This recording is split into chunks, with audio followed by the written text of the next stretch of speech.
Hello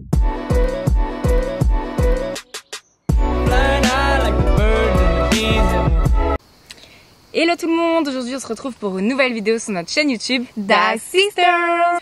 Aujourd'hui on va vous parler d'un sujet tabou, enfin de plusieurs sujets tabous que nous on a les influenceuses. Donc les 10 choses qu'une influenceuse n'avouera jamais. Mais nous on va vous les dire. La toute première, vous êtes nombreux à m'avoir demandé... Non, je crois pas. Non, vous n'êtes pas nombreux à m'avoir demandé. C'est juste que toi, tu as envie de partager un bon plan, tout simplement. Il n'y a pas les gens qui le réclament. Non. Alors, ça peut arriver de recevoir 1 ou 2 messages. Par exemple, est-ce que ton code est réactivé, machin. De là à dire qu'on est nombreux, faut pas exagérer. Hein. Voilà. Puis en général, quand il y a souvent des demandes de code promo, on fait la capture du message, on la met en story et on donne le code, l'info. Mais non, c'est faux, vous n'êtes pas 50 000 à m'avoir demandé. Non, les gens ils font leur vie, ils voient des trucs qui leur plaisent, ils prennent, mais ils sont pas non plus en demande de là à écrire des lettres tous les jours. Ouais, c'est ça. Mais bon, à chaque fois qu'on voit ça, nous, sur les influenceurs, ça nous fait bien rire, en tout cas. Surtout des fois, c'est pour des produits que... Non, vous n'êtes pas nombreux à les avoir demandés, c'est pas possible. Autant il y a des trucs, oui, des vêtements, ok, mais des choses, des fois, genre l'aspirateur à boutons, vous n'êtes pas nombreux à avoir demandé le code. C'est pas vrai. Puis souvent les trucs que vous êtes nombreux à avoir demandé, c'est sur quelque chose que vous avez déjà vu. Par exemple, si un short en jean vous l'avez kiffé, et que je l'ai mis en photo, ça oui, vous me demandez où je l'ai acheté. Mais un truc que vous n'avez pas encore vu, c'est pas quelque chose que vous avez demandé. C'est clairement impossible. Ensuite, no filter, no make-up, tout ça. Alors, elles sont marrantes les influenceuses qui ont les extensions, qui ont les sourcils faits, qui ont le contour des lèvres fait, mais qui disent no make-up. Alors oui, t'as pas de maquillage, mais meuf, en fait... Enfin, t'as pas de maquillage non permanent, mais t'as du maquillage permanent, en fait. Donc au final, tu pourras jamais dire hashtag no make-up ou hashtag no filter, parce que t'as déjà un filtre sur toi automatique. En fait, si vous voulez, avec tous les collabs qu'on peut faire, pour que ce soit les cils, que ce soit la bouche, que ce soit tout ce que vous voulez, on peut pas dire no filter, on peut pas dire no make-up. Même des influenceuses hyper cotées qui disent ça alors que... Ouais. On sait très bien, ça se voit. Et en plus, le pire, c'est que ça se voit qu'elles sont maquillées. Et elles disent quand même ça. Qui fait ça en influenceuse? Dites-nous en commentaire qui fait ça. On va voir si on pense au même. Mais bon, voilà, c'est pas grave, c'est comme ça. Et aussi, juste, c'est pas parce que tu mets pas de mascara que t'as pas de maquillage. Voilà, Leslie, on pourrait dire, ouais, regardez, moi je suis naturelle. Mais si tu regardes un peu plus près, elle a du crayon à lèvres, elle a du crayon à sourcils, elle a du fond de teint. Et... Non, j'ai pas de fond de teint, c'est de la poudre. Ouais, c'est pareil. C'est de l'anti-cerne, j'ai de l'highlighter, mais c'est vrai que comme ça, on dirait quand même que c'est assez naturel. Voilà, donc le no make-up à d'autres. Dans la même catégorie, c'est les retouches de photos. Voilà, on retouche tous nos photos. Moi, je retouche mes photos. Pas beaucoup, j'en abuse pas parce que ça sert à rien. Après, la personne qui vous voit en vrai... Moi, d'ailleurs, on m'a souvent dit que j'étais mieux en vrai qu'en photo. Ou mieux qu'à la télé en tout cas. Donc c'est tant mieux. En même temps à la télé normale, la tête elle est écrasée. Ouais, mais en tout cas même mieux qu'en photo, mieux qu'en story, donc ça fait plaisir. Mais c'est vrai qu'il y en a, leurs photos c'est n'importe quoi. C'est en vrai. C'est lisse, genre comme ça, tu sais. Ouais. C'est trop flou, limite on voit plus leur nez. Ou sur les photos elles ont un cul comme as, en vrai il n'y a rien du tout. Elles ont un cul comme as, mais elles ont aussi le ventre comme as. Ouais, donc, voilà. Elles veulent trop être. Il y en a qui retouchent trop leurs photos, c'est abusé. Et quand ils disent no filter, en fait, il n'y a peut-être pas le filtre Instagram, mais il y a un filtre qui a été fait avant dans les retouches.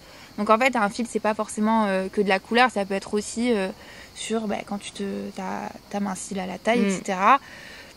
Après, moi aussi, je le fais, je l'assume. Mais après, de là à vouloir me faire des seins énormes et un cul énorme, non. Et voilà, puis c'est bien aussi des fois montrer un petit peu ses défauts, parce que de toute façon, maintenant, j'ai l'impression que plus on avance dans les années, plus les gens commencent à comprendre que les photos trop retouchées, c'est trop ridicule en fait. Genre c'est too much, genre la peau toute lisse, genre trop lisse. Ah ouais. C'est moche alors que tu les vois en vrai, elles ont des cratères partout. Là aussi en commentaire, dites-nous qui modifie trop ces photos. On veut des noms. On aimerait bien savoir. Et on likera ce qu'on pense aussi. Voilà. Alors ensuite il y a le I woke up like this. Alors, vous savez, les influenceuses qui se réveillent et qui disent « Ah, je viens de me réveiller, j'ai la tête en vrac », alors qu'en fait, elles se trouvent très belles et en fait, c'est parce qu'il y a un filtre, tout simplement. Oh ouais. Moi, je l'ai jamais fait. Je me réveiller et me mettre un no filter, j'avoue, je l'ai pas fait parce que, on le fera pas. Ouais, on n'aime pas sa tête au réveil, mais j'ai déjà mis ma tête sans filtre Instagram ou Snap, mais c'est parce que je venais de me faire maquiller par Laurie. Mais sinon, c'est vrai que je mets pas souvent aucun filtre. Et vaut mieux pas que vous me voyez I woke up like this. Voilà, vaut mieux rien dire quoi. Ouais, vaut mieux rien montrer que de mettre un woke up like this où t'as déjà en fait arrangé ta tenue, ou même si tu fais une photo où genre la petite assiette du petit déjeuner qui est là, les petites jambes, la main du chéri sur ta jambe. Non, tout ça c'est travaillé. Tu t'es pas réveillé, t'as pris ton tel et ton mec était comme ça, le petit déj était servi. Ouais, pas tout du a tout. été orchestré les amis. Ouais. Mais bon, moi ça j'avoue je le fais en vacances quand voilà. Même j'aime après trop la chambre d'hôtel, j'ai envie de faire une belle photo le matin. Je fais genre I woke up like this, j'assume alors que je me suis pas du tout réveillée comme ça, j'étais plutôt la tête en vrac et c'est tout. Après aussi, on veut vous montrer du joli contenu, donc forcément, il faut travailler nos photos. Le naturel, ça a bon dos. Au bout d'un moment, on veut quand même des jolies choses et voilà, des petites décorations de plats, des machins, voilà, tous ces petits détails qui font que notre Instagram est intéressant. Ah, alors celui-ci, ça c'est un gros sujet tabou parce que les gens l'assument pas du tout, mais c'est un fait. Tomber enceinte fait monter la popularité. Voilà. C'est vrai, c'est totalement vrai. On va pas se le cacher, il y a des gens qui explosent sur les réseaux sociaux grâce à leur grossesse, parce que maintenant c'est vachement médiatisé, on va pas se le cacher, avoir un bébé c'est quelque chose qu'on médiatise beaucoup. Après moi je comprends totalement parce que c'est quelque chose, c'est notre vie, ça fait partie de notre vie, je pense avoir un enfant ça va être toute notre vie, donc forcément on monte notre vie, c'est le but de notre métier aussi. Après voilà, c'est un sujet qui fait beaucoup débat, mais c'est vrai. Il n'y a pas que le bébé, il y a aussi le mariage, forcément des fiançailles, un mariage, ça fait monter la cote, ça fait les vues elles explosent, les followers ils augmentent. C'est pas du tout une critique, hein. Non, bien sûr, c'est le jeu, c'est le jeu. Non mais c'est juste un constat, c'est les stats qui le montrent, c'est que quand tu te maries ou quand tu fais un enfant, tes stats ils explosent. C'est comme ça.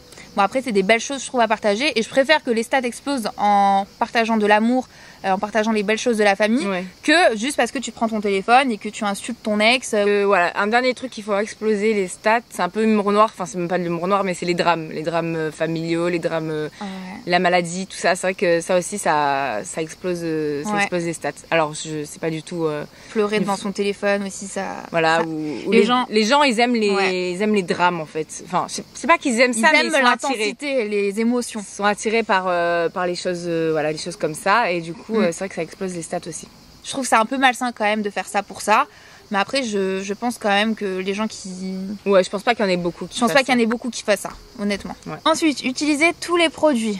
Alors, il y a beaucoup d'influenceuses qui disent oui, ça fait 1 mois que j'ai testé le produit, maintenant je peux enfin vous en parler.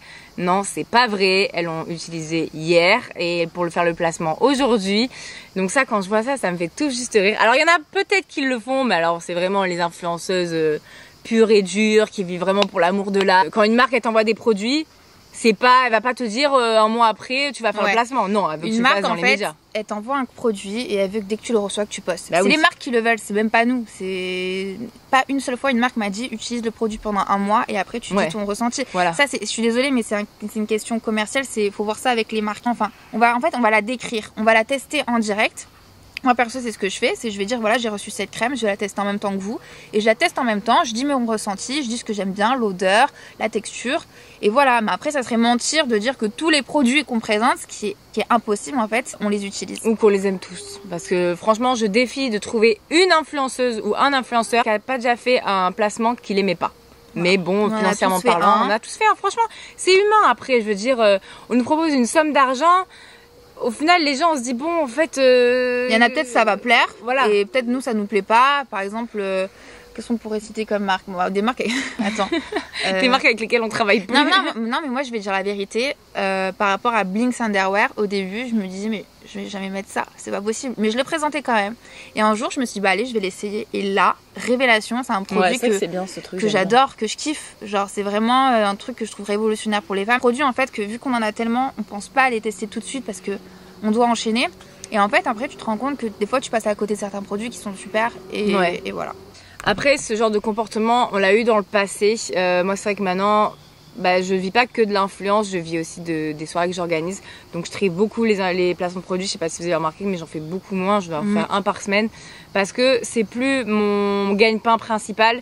Et du coup, je sélectionne vachement et je choisis les trucs que j'aime. Pareil, moi aussi, au début, j'avoue, j'ai accepté tout parce que on rentre dans ce milieu-là, on est trop content, on nous donne du travail, donc on veut bosser.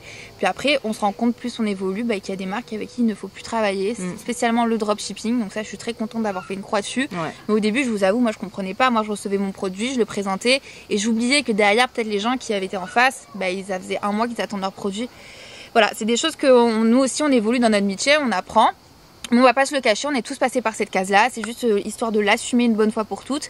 Et maintenant, on est très content de vouloir faire les choses bien pour vous. Parce que si on en est là, c'est grâce à vous. Les influenceuses, quand on leur pose une question sur une autre influenceuse ou sur notre influenceur, ils vont dire je sais pas qui c'est, non je vois pas du tout. Ouais.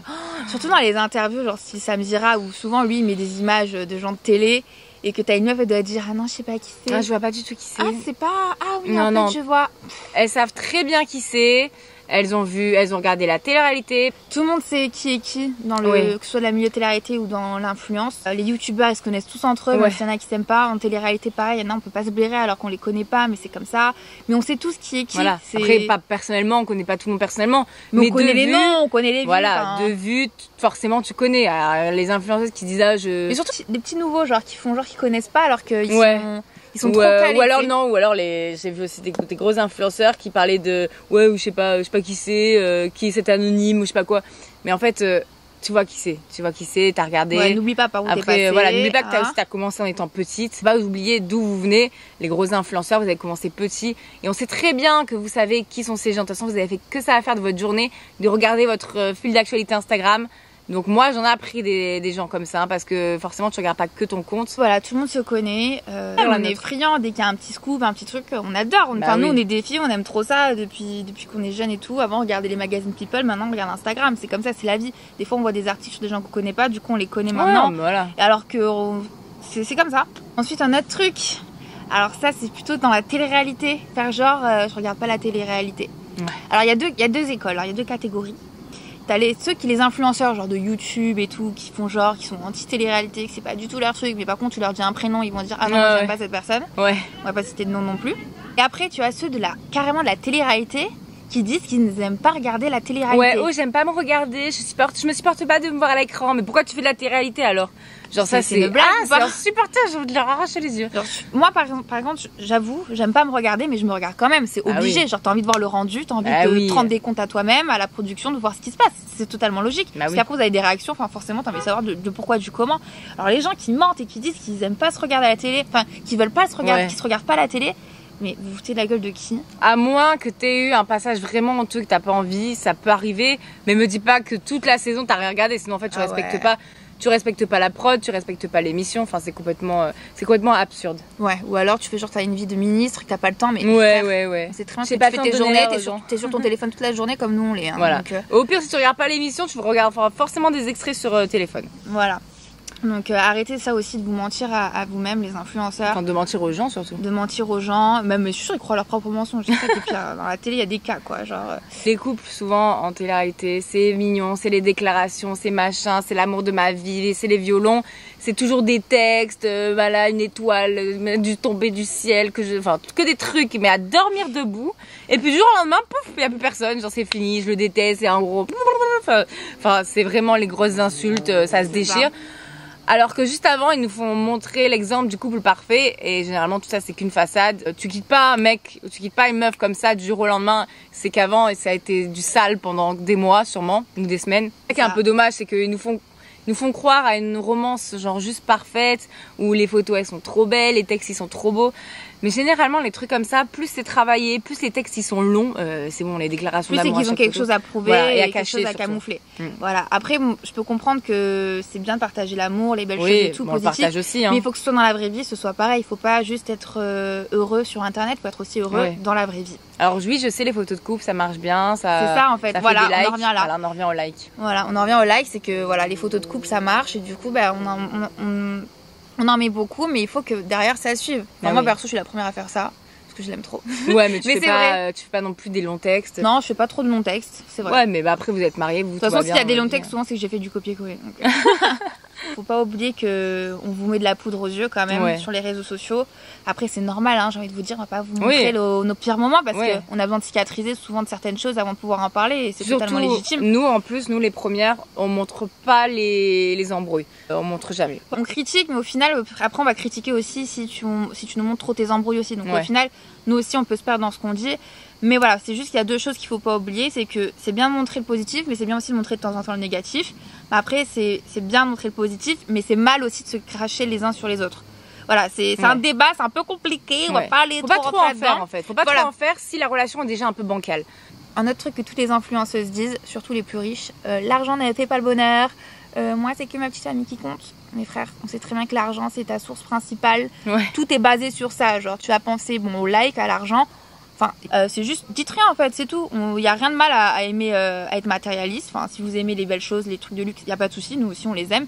Et pourtant, nous, on n'est pas les plus riches. Hein. Loin de là, moi, pas du tout. Mais pourtant, j'assume totalement le fait que j'ai besoin d'un bon salaire pour kiffer ma vie. Voilà. C'est tout. Nous, on aime les bons restos. J'ai besoin de m'assumer. J'aime les beaux endroits. Après, je gagne pas non plus une fortune, mais j'ai besoin d'un minimum pour vivre. Enfin, d'un minimum acceptable. Et voilà, de dire l'argent fait pas le bonheur, ça y contribue quand même très fort. Et la dernière chose, c'est le healthy life. Alors moi, je suis toujours la première à montrer mes petites salades composées, quand je bois un thé détox, machin, mais c'est vrai que c'est assez rare. Mais les pâtes beurre fromage, ça par contre, tu filmes pas quoi. Non, ou alors le McDo, je ne le filme pas non plus, c'est assez rare.